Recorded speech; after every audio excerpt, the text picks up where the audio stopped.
Di akhir tahun, ada sebuah kebiasaan manajemen saya yang saya lakukan selama ini, yaitu mereview performa tahun berjalan dan membuat rencana tahun ke depan. Dalam review tersebut, kita membahas apa sesuai targetkah pencapaian tahun ini, di bawahkah atau di atas, lalu melakukan strategi apa tahun berikutnya agar menjadikan kita selalu mencapai prestasi tersebut. Hal ini menjadi rutinitas tahunan dan saya merasa harus ada sesuatu yang baru. Ada baiknya saya meluangkan waktu dengan pakarnya. Bagi saya, pakar tersebut haruslah orang yang jauh lebih berpengalaman dari saya, jauh lebih pintar dari saya, harus membuktikan lebih banyak dari saya, dan hal itu banyak. Ada banyak orang yang di atas saya walaupun usianya terkadang lebih muda dari saya. Namun saya nggak peduli. Kalau belajar, saya taat kepada siapa saja yang telah membuktikan. Metode tersebut harus terbukti oleh pengalaman orang tersebut tanpa pandang usia, pendidikan, atau status. Saya akan taklid duduk belajar di hadapan dia. Di hadapan saya saat ini ada CEO muda dari perusahaan internasional. Jarang loh perusahaan internasional yang ternama di sebuah negara seperti Indonesia memberikan jabatan CEO atau country manager pada lokal atau pribumi. Bisa dihitung jari. Jujur deh, ketika Anda bersama orang ini, dia high caliber, Anda akan merasakan getaran berbeda, semangat antusiasmenya berbeda, cara pandang dan isi kata bicaranya berbeda. Itu yang saya butuhkan. Secara pikiran rasanya kapasitasnya 2 kali orang normal. Saya sangat membutuhkan sisi kekuatan darinya, terutama masalah target tahun depan. Saya buka dengan pertanyaan, "Mas, anak buah seperti apa idaman Anda?" Dia menjawab, "Ada banyak tipe anak buah dan saya paling suka adalah mereka yang punya prinsip dan berani stand up pada prinsip, berani mengungkapkan keatasan dan berani menanggung resiko kalau salah." Wah, itu jarang, Mas, saya menjawab cepat. Benar, itu juga yang menjadi alasan banyaknya perusahaan asing di Indonesia ragu dalam mengangkat leader orang Indonesia. Kenapa begitu, Mas? Saya bertanya. Ini pertanyaan saya di perusahaan saya dulu kepada atasan saya di kantor pusat. Dan pendapat orang di kantor pusat di Amerika, jawabannya adalah jarang sekali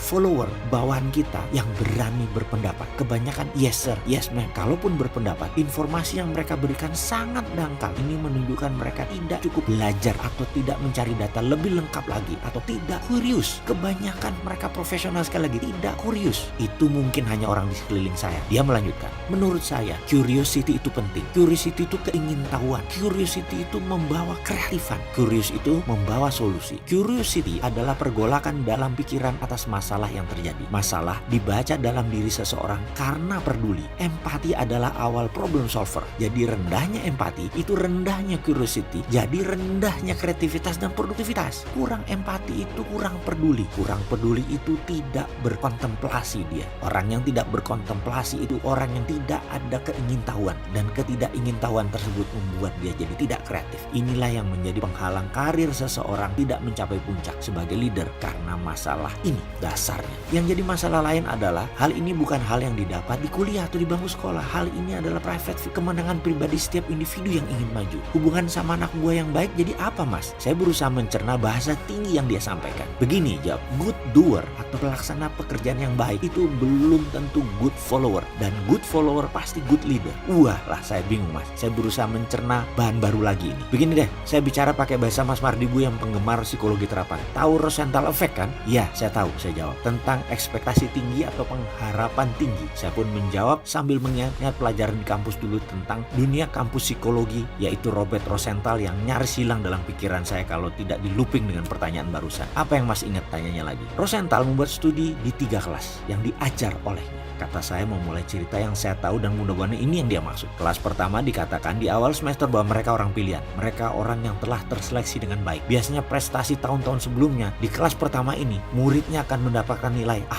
Di kelas satunya, Rosenthal mengatakan bahwa kelas ini adalah kelas yang tersisa dari orang-orang yang terbaik. Kelas ini adalah kelas yang rata-rata. Kemudian di kelas terakhir, Rosenthal tidak mengatakan apapun. Padahal ketiga kelas tersebut berisi orang yang sama dipilih secara acak. Pelajaran semesteran berjalan sama, ujian pun isinya sama, namun sepanjang semester hasil di ujung semester bisa diduga kelas pertama semuanya A, kelas kedua rata-rata nilainya, bahkan banyak yang flunk atau gagal. Kemudian di kelas yang C lebih parah lagi karena tidak ada kepedulian. Demikian saya menceritakan ulang sedikit tentang Rosenthal Effect. Benar, Mas, itu yang saya maksud. Nah, good doer kalau dikasih 100% target biasanya hanya mencapai 80%. Namun good doer jika dikasih 120% target biasanya tidak tercapai karena mereka menganggap diri mereka hanya pelaksana. Good follower jika diberikan 150% target bisa mencapainya karena mereka saya beri Rosenthal Effect seperti di kelas pertama. Robert Rosenthal, saya heran kenapa nggak good doer yang dibeli Rosenthal Effect? Saya masih belum bisa paham. Begini, Mas, saya membedakan good doer dengan good follower begini. Namun sebelumnya saya mau tanya Mas Mardigu, menurut Mas Rosenthal Effect bisa berlaku sebaliknya nggak? Maksudnya? Saya bertanya karena nggak paham. Kalau anak buah dikasih pengharapan tinggi, high expectation, dan dikatakan mereka orang pilihan, hasilnya excellent, kelas A tadi, betul ya? Pertanyaan sekarang, apakah kalau atasan diberi pengharapan tinggi oleh bawahannya, hasilnya sama, akan excellent juga? Saya terdiam. Ini kasus menarik dan tidak bisa dijawab dengan asumsi. Harus pakai empiris, harus pakai studi, harus pakai eksperimen. Menarik ini, berulang kali ada itu dalam pikiran saya. Ini bisa jadi tesis doktoral nih. Apakah Rosenthal effect bisa berlaku vice versa, sebaliknya, atau malah tidak jalan? Saya geleng-geleng kepala, saya tidak tahu itu jawaban saya. Dijawab olehnya, Mas, Rosenthal effect ketika dibalik hasilnya 2 kali lipat lebih efektif lagi. Anak buah menyemangati dan memberi ekspektasi tinggi kepada atasan, dan bagi saya itu adalah good follower. Kalau good doer, mereka harus kita Rosenthalkan. Kalau good follower, mereka kita Rosenthalkan dan mereka memberikan kita Rosenthal effect balik. Saya mencerna semua diskusi ini sambil mengunyah sarapan pagi dengan secangkir teh hangat. Ditambah Rosenthal effect. Ini adalah sarapan pagi paling bergizi bagi saya. Saya akan menceritakan high ekspektasi kepada semua subordinate bawahan saya dan mitra saya, dan saya lihat adakah yang memberikan balik Rosenthal effect ke saya, sehingga saya tahu bahwa saya memiliki leader. Bagaimana kalau kita mainkan di tahun depan 2020?